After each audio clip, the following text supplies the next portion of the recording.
Hello, எல்லாருக்கும் வணக்கம்.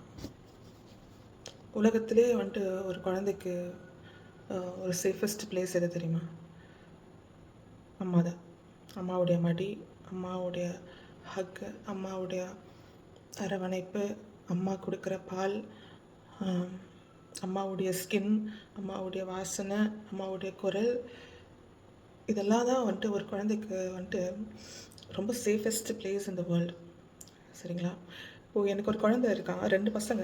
என் குட்டி பையனுக்கு 1.5 வயசு ஆகுது. 1.5னா 1 வருஷம் 3 மாதம் ஆகுது.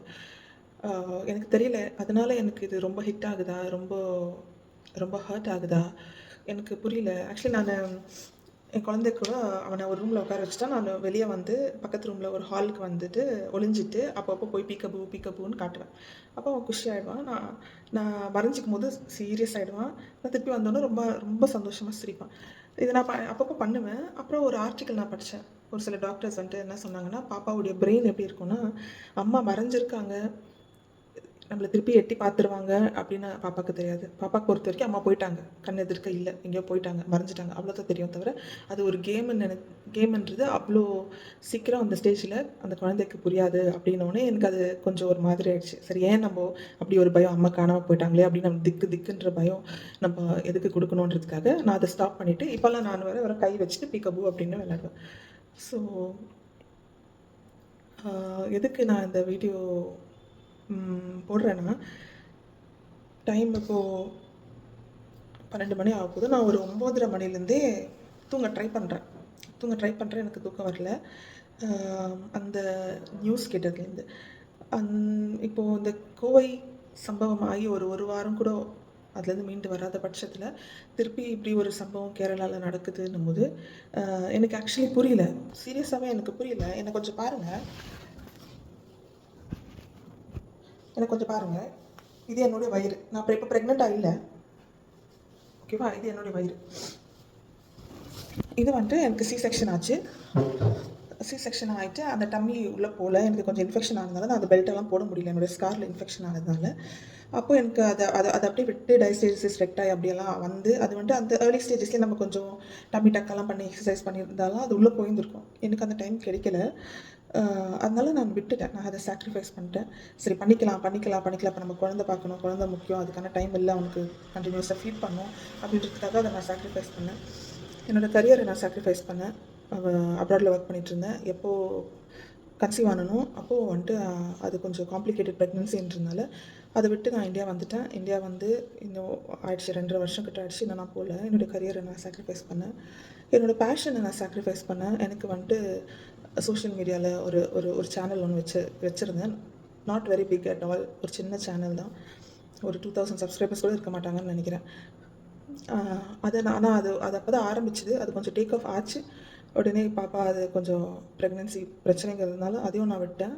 இதோட 2 வருஷத்துக்கு மேலே ஆச்சு. நான் திரும்பி அந்த பக்கம் போகல.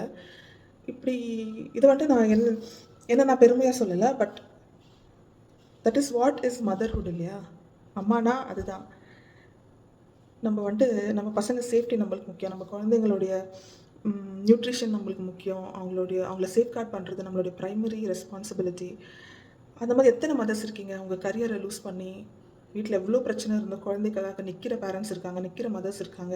எத்தனை பேர் எதையோ சாக்ரிஃபைஸ் பண்ணி, இப்போ நான் சொன்னதால ஒரு பெரிய விஷயமே இல்லை. சில பேர் பெரிய விஷயங்களை சாக்ரிஃபைஸ் பண்ணி அவங்க குழந்தைங்கள நீங்கள் வந்துட்டு சேஃப்கார்ட் பண்ணி பார்த்துக்கிறீங்க. ஆனால் உன்னை நான் என்னென்னு சொல்லட்டும், கண்டிப்பாக நீ ஒரு அம்மா கிடையாது, சரியா? அண்ட் என்னோடய டிக்ஷனரியில் நீ ஒரு மனுஷியே கிடையாது.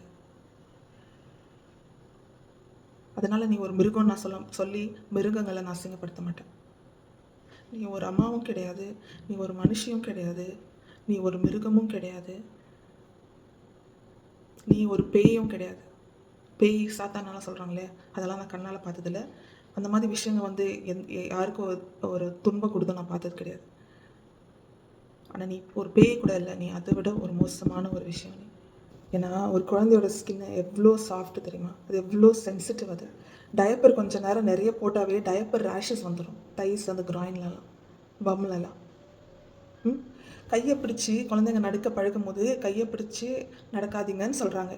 ஈஸியாக இதெல்லாம் விட்டுடும், டிஸ்லொகேட் ஆகிடும், அப்படின்னு கையை பிடிச்சி பார்ப்பாங்களே, நடக்க வைக்காதீங்கன்னு சொல்கிறாங்க டாக்டர்ஸ். அவ்வளோ ஒரு பச்சின குழந்தைய எந்த அளவுக்கு நீங்கள் டார்ச்சர் பண்ணியிருந்தா இப்படி அந்த குழந்தை வந்துட்டு செத்து போயிருக்கோம்.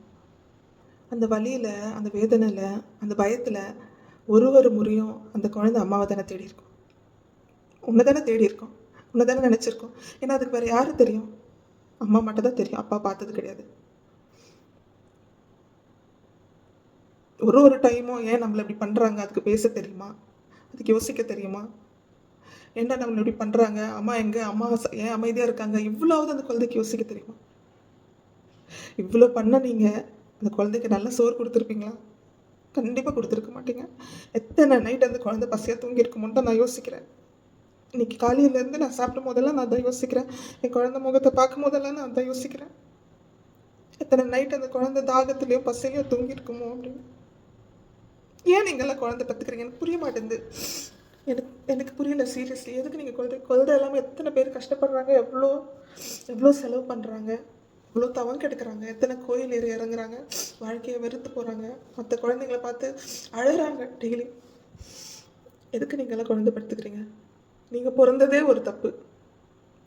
உங்களுக்கு you don't deserve a life at all. நீங்கள் பிறந்திருக்கக்கூடாது. ஆனால் அந்த டைமில் நான் ஒரு சில அம்மாக்களுக்கு ரொம்ப நன்றி சொல்லணும்னு நினைக்கிறேன். இந்த குழந்தைய நம்ம பெற்றுக்கிட்டா வளர்க்க முடியாதுன்றதுக்காக ஒரு கோயில் வாசல்லையோ சர்ச்சு வாசல்லையோ ஃபாதர்கிட்டயோ சிஸ்டர்கிட்டயோ பூஜாரிக்கிட்டயோ கொடுத்துட்டு போயிடுறாங்களே, அவங்களுக்கு ரொம்ப நன்றி. அதே மாதிரி சில அம்மாக்கள் வந்துட்டு ஆர்ஃபனேஜ்லேயோ கான்வென்ட்லேயோ விட்டு போயிடுறாங்களே, அவங்களுக்கும் ரொம்ப நன்றி. அதே மாதிரி ஹாஸ்பிட்டலே பெற்றுட்டு ஓடி போயிடுறாங்களே, குழந்தை அங்கேயே விட்டுட்டு சேஃபாக, அவங்களுக்கும் ரொம்ப நன்றி. ஏன் குப்பை தொட்டியில் தூக்கி போட்டுடுறாங்க இல்லையா, குழந்தைய போட்டுட்டு ஓடிடுறாங்களே, அவங்களுக்கும் ரொம்ப நன்றி. சரியா? இப்படி நீங்கள் பண்ணியிருந்தா கூட உங்களுக்கு நன்றி. ஏன்னா நீங்கள் ப்ரொவைட் பண்ண முடியாத அதோடய பேசிக் நீட்ஸை அந்த குழந்தைக்கு வேறு யாராவது கொடுத்துருவாங்க, அடாப்ட் பண்ணிக்குவாங்க, அந்த குழந்தைக்கு ஒரு நல்ல வாழ்க்கை கிடச்சிரும்னு நினச்சி நீங்கள் விட்டு போகிறீங்களே, அதுக்கு ரொம்ப ரொம்ப ரொம்ப நன்றிங்க. நான் அவங்களுடைய அந்த குழந்தையோடைய ஆயாக்கிட்ட ஒரு கேள்வி கேட்கணும்னு நினைக்கிறேன். ஆயாக்கிட்டையும் சொந்தக்காரங்கிட்டையும் அவங்க பாட்டிக்கிட்ட. அவங்க ஒரு பேட்டியில் தான் நான் பார்த்தேன். இந்த மாதிரி அவங்களுக்கு தெரியும் இந்த மாதிரி அடிபட்டிருந்தது, கை கட்டு போட்டிருந்தது பார்த்தாங்க அப்படின்னு. அது பார்த்துமா நீங்கள் குழந்தைய அங்கே விட்டீங்க, நீங்கள் போலீஸ் ஸ்டேஷன் போய் கம்ப்ளைண்ட் கொடுத்தீங்க, அதெல்லாம் ஓகே.